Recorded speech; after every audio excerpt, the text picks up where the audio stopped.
Office শেষ করে বাসার দিকে ফিরছিলাম। বাসার সামনে রাস্তার মোড়ে আসতেই দেখলাম কয়েকটা ফ্রেন্ড আড্ডা দিচ্ছে। ওদের সাথে দেখা হতেই আড্ডায় বসতে হলো। তারপর এক কথায় দুই এক কথায় রাত 10টা বেজে গেল। এর মাঝে বাসা থেকে কয়েকশোবার ফোন এসেছে, কিন্তু ফোন সাইলেন্ট থাকার কারণে কিছুই বুঝতে পারিনি।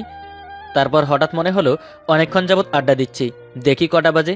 ফোনটা বের করে হাতে নিতেই চোখ কপালে উঠে গেল।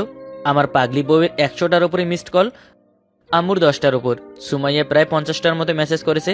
যেগুলো দেখে ভাবতে লাগলাম আজকে আমার খবর আছে। বউটা হয়তো প্রচণ্ড পরিমাণে রেগে আছে, কারণ লাস্টের মেসেজটা রাগের ইমোজি দেওয়া ছিল, যেটা দেখে বুঝতে পারছিলাম পাগলিটা আজকে খেপেছে। কিছু বুঝে ওঠার আগেই আবারও কল আসলো। রিসিভ করে কানে দিতেই ওপাশ থেকে রাগী কণ্ঠে প্রশ্ন ছুড়ে দিল, এই কোথায় তুমি? শোনা বউ, আমি তো বন্ধুদের সাথে আড্ডা দিচ্ছি। এত রাত হয়ে গেছে আর তুমি বলছো বন্ধুদের সাথে আড্ডা দাও? সত্যি করে বলো, কোথায় আছো আর কার সাথে আছো? জান, আমি সত্যি বন্ধুদের সাথে আড্ডা দিচ্ছিলাম। কেন, কি হয়েছে? কি হয়েছে মানে? এখন রাত কটা বাজে? তুমি বাসার বাইরে আছো এখনো? কটা বাজে? আমি সেটা তোমাকে জিজ্ঞেস করেছি আর তুমি উল্টো আমাকে প্রশ্ন করছো। এখন রাত 10টা বাজে। তোমাকে বলছি আজকে অফিস ছুটি হলে বাসায় চলে আসবে, আর আজকে এত লেট করে ফেললে। বাসায় ফিরলে তো হতোই, এখনো তুমি বাসায় ফেরোনি। সরি বাবা, আমি বুঝতে পারছি তুমি রাগ করেছো, কিন্তু কি করব বলো, ফ্রেন্ডের সাথে দেখা হয়ে গেল। ওদের সাথে তো সচরাচর দেখা হয় না, তাই না? তোমার তো বাহানা আমি শুনতে চাইনি। তোমাকে বাসায় আসতে বলেছি, বাসায় আসো। তোমার জন্য সবাই না খেয়ে দিয়ে বসে আছে, আর তুমি এখনো বাইরে আড্ডা দিচ্ছ। তুমি কি আমার উপর রাগ দেখাচ্ছ? তুমি কিন্তু বেশিক্ষণ আমার উপর রাগ করে থাকতে পারো না। আমি রাগ দেখাবো কেন? আমি তোমার কে যে তোমার উপর রাগ দেখাবো? তুমি খুব ভালো করেই জানো আমি তোমার উপর রাগ দেখাতে পারি না। এখন কথা না বলে বাসায় আসো। সুমাইয়া ফোনটা কেটে দিল। তখন আমি বন্ধুদের থেকে বিদায় নিয়ে তারপর বাসার উদ্দেশ্যে রওনা দিলাম। 10 মিনিট হাঁটতেই বাসায় চলে আসলাম। একবার কলিং বেল চাপতেই দরজাটা খুলে গেল। বুঝতে পারলাম পাগলিটা আজকে দরজার সামনেই ছিল। আমি সামনের দিকে তাকিয়ে খেয়াল করলাম সুমাইয়া রাগী চোখে আমার দিকে তাকিয়ে আছে। আমি কিছু না বলে রুমের দিকে যেতে লাগলাম। রুমে গিয়ে দেখি ডাইনিং রুমে আব্বু আম্মু বসে আছে।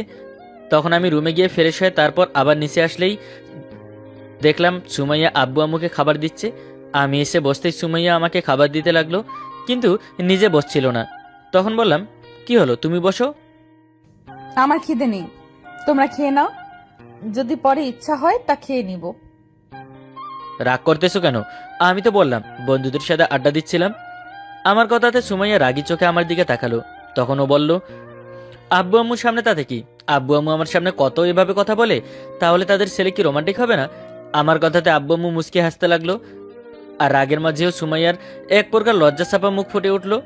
আমি আর একটু লজ্জা ফেলার জন্য হাত ধরে টেনে পাশে বসিয়ে নিজের হাতে খাবার মেখে ওর মুখের সামনে ধরলাম। সুমাইয়ার লজ্জাটা বেড়ে যেন দ্বিগুণ হয়ে গেল। লজ্জাতে ওর মাথা নিচু করে রেখেছে। তাই আমি বললাম, কি হলো, খাও। বললাম তো আমি পরে খেয়ে নিব। আমি রাগ করিনি তোমার উপর। মামুনি, খেয়ে নাও। তোমাদের আপু আমাকে কত খাইয়ে দিয়েছে, এখনই না হয় একটু বয়স হয়েছে। রাগ করে থেকো না। ও তো বলল আসার সময় ফ্রেন্ডের সাথে দেখা হয়েছিল, এর জন্য রাগ করে থেকো না। আমুর কথাতে সুমাইয়া বাধ্য মেয়ের মতো আমার হাতে খেতে লাগলো। খাওয়া হয়ে গেলে আমি নিচেই বসে রইলাম আর আব্বু আম্মুকে বলতে লাগলাম, আব্বু আম্মু, অনেক রাত হয়ে গেছে, তোমরা গিয়ে শুয়ে পড়ো। আর ওষুধ ঠিক মতো খাচ্ছ তো? সুমাইয়া, তুমি আব্বু আম্মুর দেখাশোনা ঠিক মতো করছো তো? হ্যাঁ রে বাবা, তোর বউ সব সময় আমাদের দেখাশোনা করে। আমরা তো ভুলেই যাচ্ছি যে আমাদের একটা মেয়ে নেই তোর বউ আসার পর থেকে। তুই টেনশন করিস না, ও আমাকে অনেক কেয়ার করে। আব্বু আম্মুর রুমের দিকে চলে গেল। তখন আমি সুমাইয়ার জন্য ডাইনিং রুমে বসে রইলাম আর সুমাইয়া কাজগুলো শেষ করতে লাগলো। তখন আমি বললাম, রাগ করেছো জান আমার ওপর? আমার কি মাথা খারাপ হয়েছে নাকি যে তোমার মতো ছেলের উপর রাগ করতে যাব? তাই খুব বেশি রাগ হয়েছে আমার পাগলিটার? বললাম না আমি তোমার উপর রাগ করিনি। তাহলে এত ঢং দেখাচ্ছ কেন? যাও রুমে গিয়ে শুয়ে পড়ো, কালকে অফিস আছে। আমার জন্য এখানে অপেক্ষা করে বসে থাকতে হবে না। কে বললো আমি তোমার জন্য এখানে বসে আছি? আমি তো আমার বউটার জন্য বসে আছি। নাটক করো না, তোমাকে যেতে বলছি না। পাগলিটা প্রচন্ড পরিমাণে রেগে আছে, তাই ওর রাগটা কমাতে উঠে গিয়ে পেছন থেকে ওকে জড়িয়ে ধরলাম। তারপরে ওর চলে না, ডুবি দিলাম। এই বাবুনি, তুমি রাগ করতেছো কেন? আমি তো বললাম অনেকদিন পর বন্ধুদের সাথে দেখা হয়েছিল, তাই একটু। তোমাকে বলছি না আমি রাগ করিনি, তারপর ঢং দেখাইতেছো কেন? নাকি আমাকে কিছু বলতে হবে? দেখো, মেজাজটা খারাপ করে দিও না। রাগ করে উল্টোপাল্টা কিছু একটা বলে দিলে তখন তোমারই খারাপ লাগবে। তাই খুব বেশি রাগ করে আছো আমার ওপর? সুমাইয়া জোর করে নিজেকে ছাড়িয়ে নিয়ে আমার থেকে কিছুটা দূরে গিয়ে বলল, সিরিয়াস মুডেও তোমার দুষ্টুমি করতে হবে? বলছি না এখান থেকে যাও, এসব বিষয় নিয়ে আমার কথা বলতে ভালো লাগছে না। তারপর রাগ করে উল্টাপাল্টা কিছু বলে দিলে তখন তুমিও রাগ করে থাকবে আর কষ্ট পেতে হবে আমাকে। তাহলে তুমি রাগ করবে কেন? বলছি না তুমিও আমার উপর রাগ করে থাকতে পারবে না? তুমি কে যে তোমার উপর রাগ করতে হবে? আমি বলছি তো আমি কারোর উপর রাগ করি না। রাগ অভিমান করার হলে সেটা আগেই করতে পারতাম। এখন কথা না বাড়িয়ে এখানে থেকে যাও। যাওয়ার হলে তো আগেই যেতাম, কিন্তু আমার বউটাকে এখন আদর করতে ইচ্ছে করছে। সারাদিন তাকে কাছে পাইনি। জানি আমার বউটা আমার স্পর্শ পাওয়ার জন্য কেমন বেকুল হয়ে আছে, তাই তো এতগুলো কল আর মেসেজ করেছিল। এখন কথা না বাড়িয়ে এখান থেকে যাও। তোমার সেটা মনে থাকে, যদি মনে হতোই তাহলে তুমি এত রাত করে বাসায় ফিরতে পারতে না। তুমি একটাবারও ভাবলা না আমার কথা। যদি তাই ভাবতে তাহলে তাড়াতাড়ি বাসায় আসতে। তোমাকে আজকে বলে দিছিলাম অফিস শেষ হতেই বাসায় আসবে, কিন্তু তুমি সেটা না করে উল্টো আরো লেট করলে। শুধু শুধু তুমি আমার উপর রাগ দেখাচ্ছ। আচ্ছা, আমার বন্ধু বান্ধবের সাথে কি আমি কথা বলা দেখা করা বন্ধ করে দিব? তুমি তোমার বান্ধবীগুলোর সাথে যখন দেখা করতে যাও, আমি তোমাকে বারণ করেছি কখনো বলো? আমি কিন্তু বলিনি তুমি তোমার ফ্রেন্ডগুলোর সাথে কথা বলা বন্ধ করে দাও। তুমি বাসায় আসোনি সেটা ঠিক আছে, ব্যাস। কিন্তু একটা বার তো অন্তত ফোন দিয়ে বলতে পারতে তোমার আসতে দেরি হবে, তাহলে এতগুলো লোক তোমার জন্য বসে থাকতো না। তোমার উপর আব্বু আম্মু তাদের বয়স হয়েছে, ওনারা 11টা অবধি তোমার জন্য না খেয়ে বসে রইলো। এটা কি খারাপ লাগবে না বলো? আমার কথা আমি ছেড়েই দিলাম। তুমি তো আমার কথা ভাবোই না। যদি ভাবতে একটা বার আমাকে ফোন করতে। আরে বাবা, আমার মনে ছিল না তুমি এত রাগ দেখাচ্ছ কেন। আর ফ্রেন্ডের সাথে হুট করে দেখা হয়ে গেলে তখন আড্ডা দিতে দিতে ভুলে গেছিলাম যে অফিস টাইমে ফোনটা সাইলেন্ট করে রেখেছিলাম। যদি সাইলেন্টটা না করে থাকতো তাহলে হয়তো তোমার কলটা দেখতে পেতাম। ভুলে গেছিলাম, তার জন্য তো সরি বললাম। এত রাগ করে আসো কেন? আর কে এসেছিল বাসায় যার জন্য আমার জন্য অপেক্ষা করছো? যেটা জানো না সেটা জানতে হবে না। যারা চলে গেছে তাদের সম্পর্কে জেনে কি হবে? তুমি তো বাসায় আসার নাম নিচ্ছিলে না, তাই আমি ওদের চলে যেতে বলেছি। কি হয়েছে সেটা তো বলবে। কারা এসেছিল যে এত রাগ দেখাচ্ছ কেন? আমি না হয় একদিন ভুল করেছি, তুমি কি ভুল করো না নাকি? হ্যাঁ, আমার কাজই তো ভুল করা। আব্বু আম্মু এসেছিল তোমার সাথে কথা বলতে, কি বিষয়ে যেন কথা বলবে বলেছিল, তাই সন্ধ্যার মুখে এসেছিল। ওই জন্য আমি দুপুরে জানতে পেরে তোমাকে তাড়াতাড়ি বাসায় আসতে বলেছিলাম। আর তুমি কি করলে? সেই লেট করেই বাসায় ফিরলে। ওর অনেকক্ষণ বসেছিল, তাই আমি ওদের চলে যেতে বলেছি। কেন, আমাদের বাসায় কি জায়গা ছিল না? তুমি ওদের চলে যেতে বললে।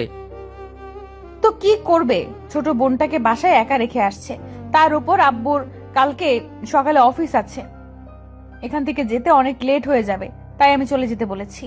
এখন কথা না বলে এখান থেকে যাও। এসব বিষয় নিয়ে তোমার সাথে আমার কথা বলতে ইচ্ছে করছে না। সেটা বললে কি হয়? আমার ওপর তুমি রাগ করে থাকতে পারবে বলো? রাতে যদি তোমাকে বুকের ওপর না নিয়ে ঘুমাই তাহলে তোমার ঘুম আসবে জান? আমি আবার সুমাইয়ার অনেকটা কাছে চলে আসলাম। তারপর যখনই ওকে কাছে টেনে নেব তখনই সুমাইয়া আমাকে সরিয়ে দিতে গেলে আমি ওর হাত ধরে একটা হেসকা টান দিলাম। সুমাইয়া তাল সামলাতে না পেরে আমার বুকে আশ্রে পড়লো। তারপর ওর কোমরে দুহাত জড়িয়ে ধরে বলতে লাগলাম, এই পাগলি, এত রাগ দেখাও কেন? এত রাগ কিন্তু শরীরের পক্ষে ক্ষতিকর। মানছি আমি অন্যায় করেছি, তার জন্য এত রাগ দেখাবে? সুমাইয়া কোনো কথা বলছে না, প্রচন্ড পরিমাণে রেগে আছে। আমি পাগলিটা রাগ কমাতে ওর মুখের পাশে হাত রাখলাম। যখনই ওর ঠোঁটের সাথে নিজের ঠোঁটগুলো মেলাতে যাব তখনই সুমাইয়া আমাকে সরিয়ে দেওয়ার জন্য ওকে জোরচে ধাক্কা মারলো। সাথে সাথে আমি ওর থেকে দূরে সরে গেলাম। আর সুমাইয়া রাগী কণ্ঠে বলতে লাগলো, বলছি না তুমি একদম ঢং দেখাবে না। রাগিয়ে দিয়ে এখন নাটক দেখানো হচ্ছে। তোমার এই ঢং আমি বিয়ের আগে থেকে দেখে আসছি, আর কত দেখাবে? বলছি না এখন উল্টাপাল্টা কিছু বলে দিলে তখন তোমারই খারাপ লাগবে। তারপরও কেন বারবার ডিস্টার্ব করতেছো? তুমি কি আমাকে একটু বোঝার চেষ্টা করবে না? বারবার শুধু আমাকে এইভাবে টর্চার করেই যাবে। ও, তোমাকে আমি টর্চার করতেছি? আমার ভালোবাসাটাকে তোমার কাছে টর্চার মনে হয়? তা নয়তো কি, টর্চার যদি নাই করতে তাহলে এমন করে আমাকে এইভাবে ডিস্টার্ব করতে না। আমি বারবার বলতেছি তুমি রুমে যাও, কিন্তু তুমি সেটা শুনতেছো না। আসলে তোমার কানে আমার কথা পৌঁছয় না, খুব বেশি বলে ফেলেছিলাম, তাই সেটা না শুনে এখন আবার আসছে ঢং দেখাতে। চাই না তোমার এই ভালোবাসা আমার এখান থেকে।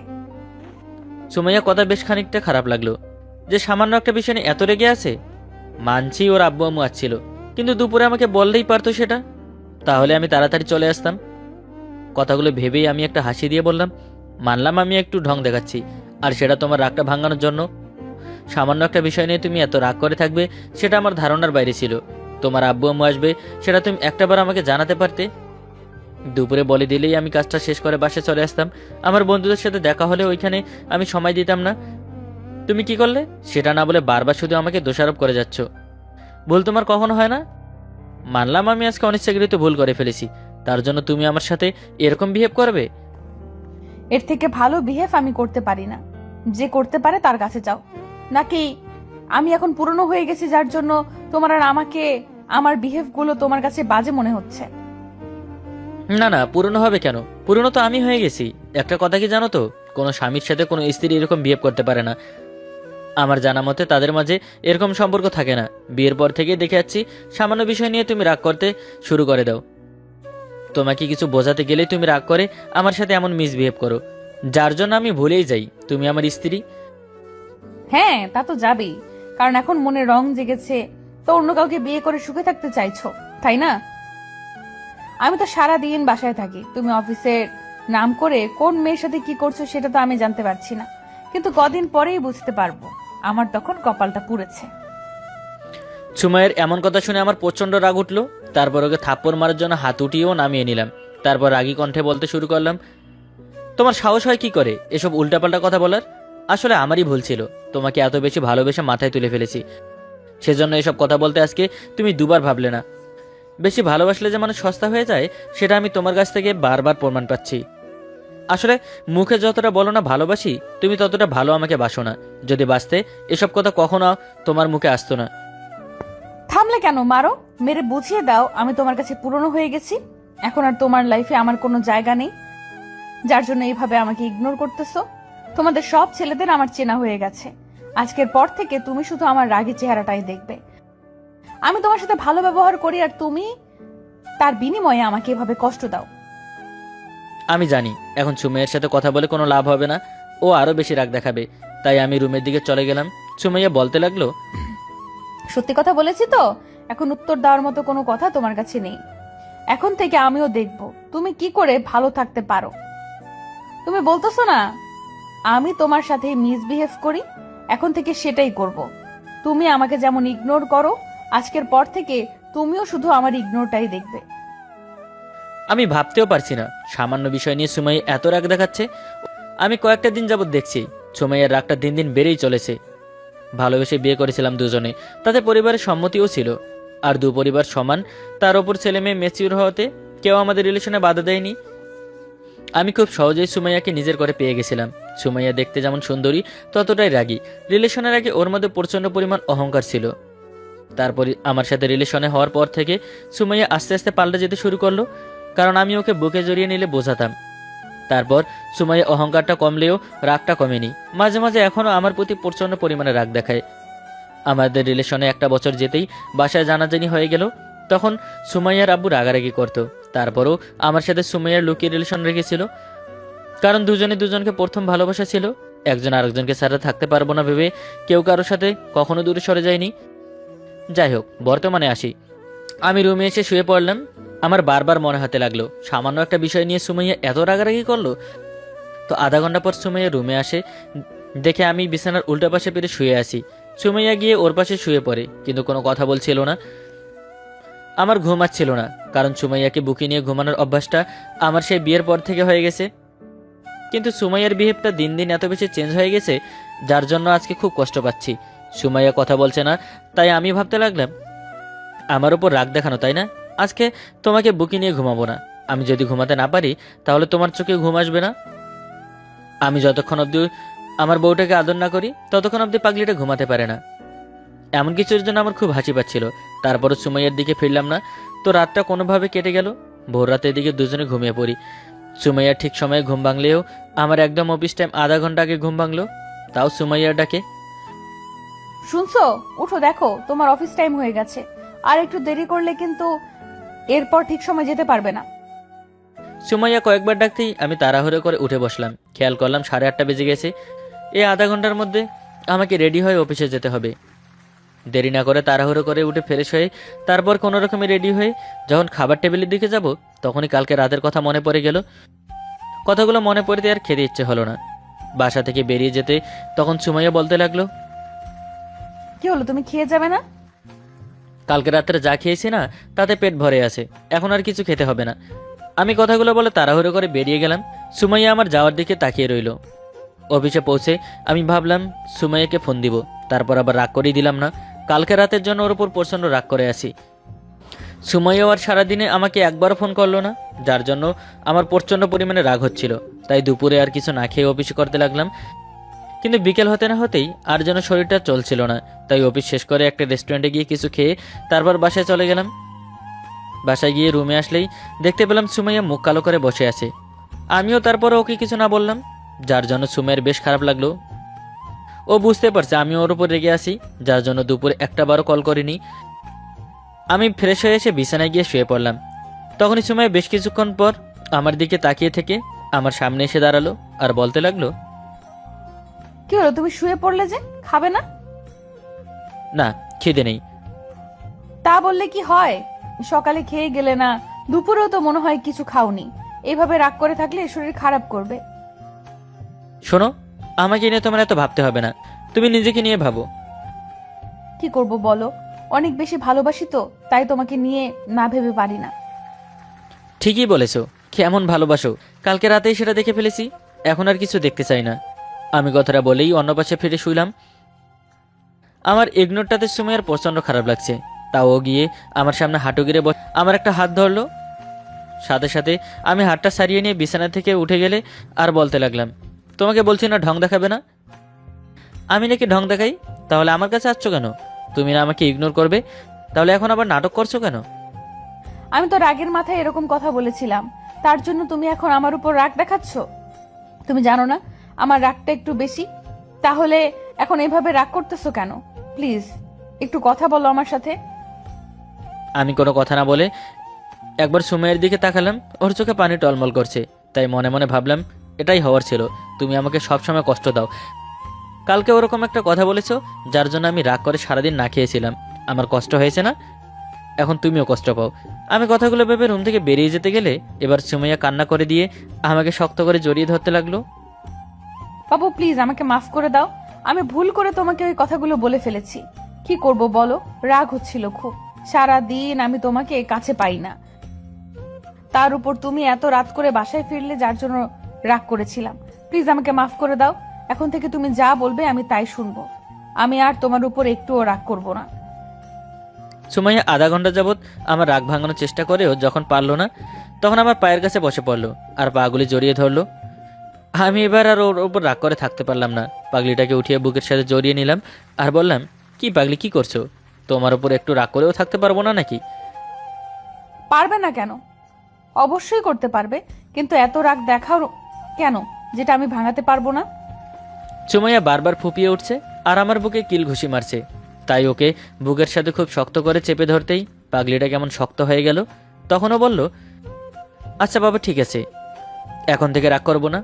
এখন একটু তাকাও আমার দিকে, আমি একটু তোমাকে আদর করি। কালকে থেকে একটু আদর করতে পারিনি। ফাজিল পোলা, সুযোগ পেলেই দুষ্টামি করা, তাই না? আমার বউয়ের সাথে আমি দুষ্টুমি না করলে কার সাথে করব? জানি না, তুমি আমাকে কষ্ট দিয়েছো, আজকে কোনো আদর করতে পারবে না। আচ্ছা বুঝছি, তুমি এত সহজে আদর করতে দিবে না তো। আমি কথাটা বলেই পাগলিটাকে জোর করে কোলে উঠিয়ে নিলাম। আর তারপর আপনাদের এত জানা লাগবে কেন? এবার ঘুমিয়ে পড়ুন, বাকিটা পরের গল্পে জানবেন। ধন্যবাদ সবাইকে, আজকের মতো বিদায় নিচ্ছি। আল্লাহ হাফেজ।